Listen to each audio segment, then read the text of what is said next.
Muy buenas noches, mi nombre es Jimmy Toledo, maestrante de la Maestría de Ciencias Políticas, con mención en Políticas Públicas en la Universidad Técnica Particular de Loja.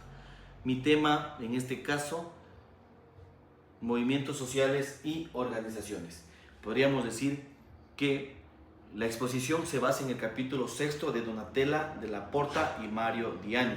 La pregunta central es cómo una demanda social logra organizarse y mantenerse en el tiempo.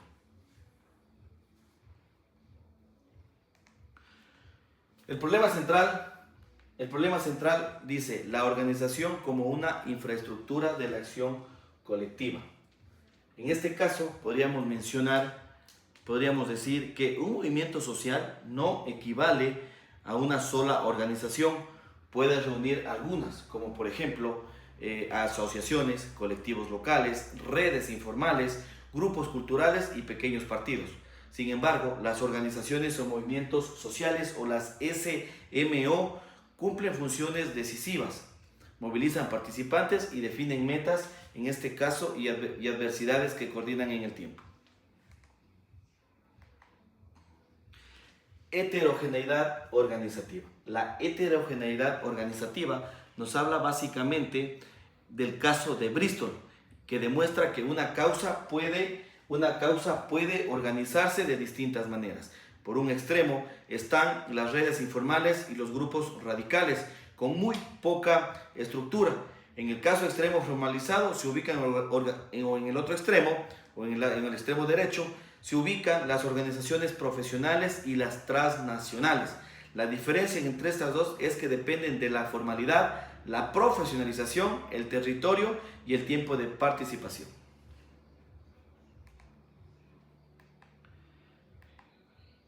Tenemos 4 dimensiones para diagnosticar una organización de movimiento social o una SMO.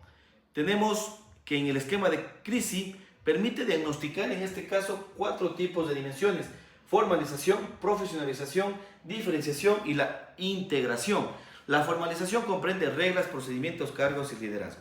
La profesionalización directamente supone personal remunerado y experiencia técnica. La diferenciación, en este caso, la diferenciación intenta y se refiere a la división del trabajo y la unidad de funciones. Y la integración identifica los mecanismos de coordinación, tanto horizontales como verticales.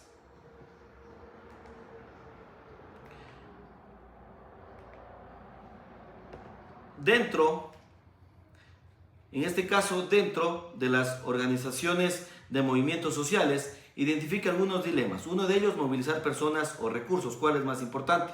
El primer dilema es que el recurso prioriza. Para movilizar tiempo y compromiso se necesita identidad fuerte, vínculos emocionales y sobre todo se necesita disposición para asumir costos. En la otra, en este caso, en dinero y apoyo amplio.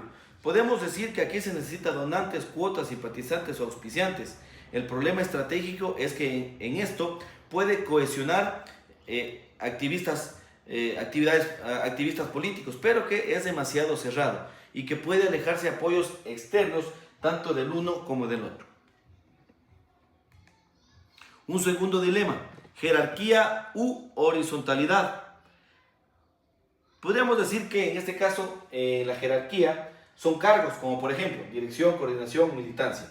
En la horizontalidad tenemos actores y tenemos actores. ¿Qué significa esto? Que la jerarquía son cargos de liderazgo formal y que sobre todo facilita la coordinación, la representación, la transparencia y sobre todo las decisiones rápidas. Y en este caso en la horizontalidad, esta se basa en la participación directa y en los consensos. Fortalece legitimidad, solidaridad y apropiación colectiva. Tenemos un tercer dilema: desafiar o proveer servicios de apoyo material, o tenemos cultura, educación y estilos de vida, protesta y presión política.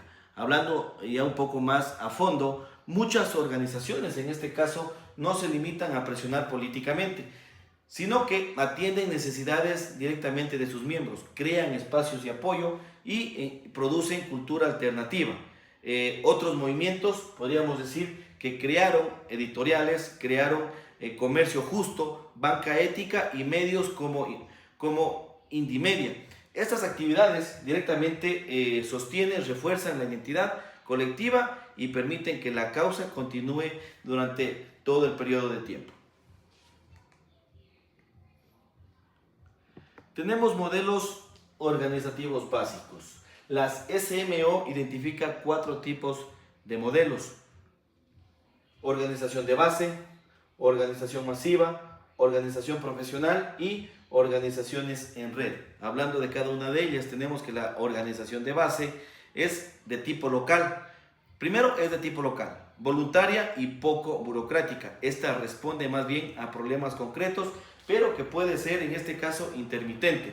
Tenemos la organización masiva. En la organización masiva, en este caso combina la membresía amplia con la democracia, así como también en este caso esta enfrenta riesgos de tipos oligarcas y más que nada la organización es mínima. Tenemos también la organización de tipo profesional. En la organización de tipo profesional, esta utiliza expertos, personal remunerado y recursos. Gana capacidad técnica, pero que puede depender de financiarse y alejarse en una línea de tiempo. Y finalmente tenemos la organización en red. La organización en red directamente coordina a actores autónomos y se amplía, aunque esta puede sufrir conflictos y baja cohesión.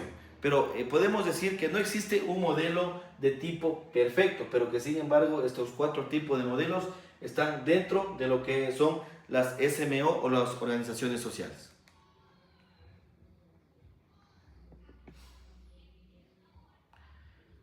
Dentro de una sociedad existe el cambio organizativo. ¿Hay o no hay evolución? Por un lado tenemos la institucionalización, la radicalización, la comercialización y finalmente la involución.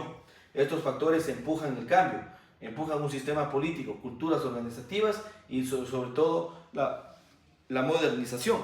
Aquí, hablando un poco a profundidad, el cambio organizativo, podríamos decir que en el cambio organizativo no sigue una trayectoria única, sino que más bien la visión clásica suponía que todo movimiento terminaría burocratizándose e institucionalizándose. Los autores identifican 4 rutas, como las mencionamos recientemente. Pues la primera ruta, la organización, la institucionalización como partido. En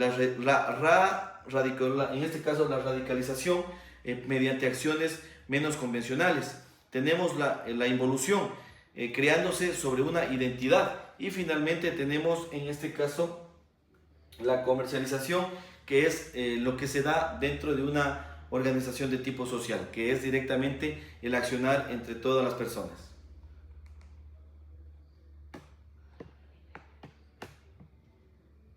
De la organización aislada a la organización en red. Recientemente hablábamos que la organización en red viene siendo una de las más importantes, ¿no? Pues la organización en red, aquí tenemos que mencionar que esta no elimina a ningún tipo de organización, sino que más bien las llega a redistribuir. En este caso, sus funciones entre actores son de tipo autónomos. Pueden ser sindicalizados, colectivos, comunidades locales o actores transnacionales. Pueden coordinar directamente, pueden coordinar una campaña común sin desintegrarse esta de las demás. Y en este caso, sus decisiones vienen siendo de tipo horizontales y verticales.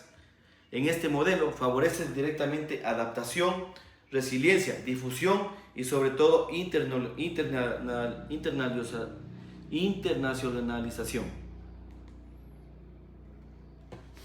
Como tesis final podríamos decir que la organización es una infraestructura invisible que transforma reclamos dispersos en acción de tipo colectiva.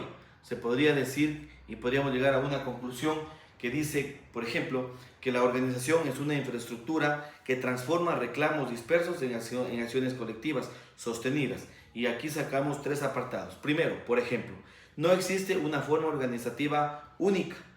Segundo, tenemos que cada modelo debe, en este caso, equilibrar eficacia, eficiencia, legitimidad y sobre todo continuidad. Y tercero, podríamos decir que las redes corrigen límites de burocracia y de informalidad, pero que también enfrentan conflictos de fragilidad.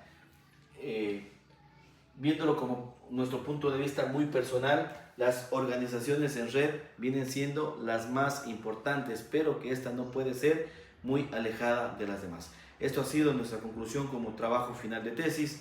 Gracias por su atención.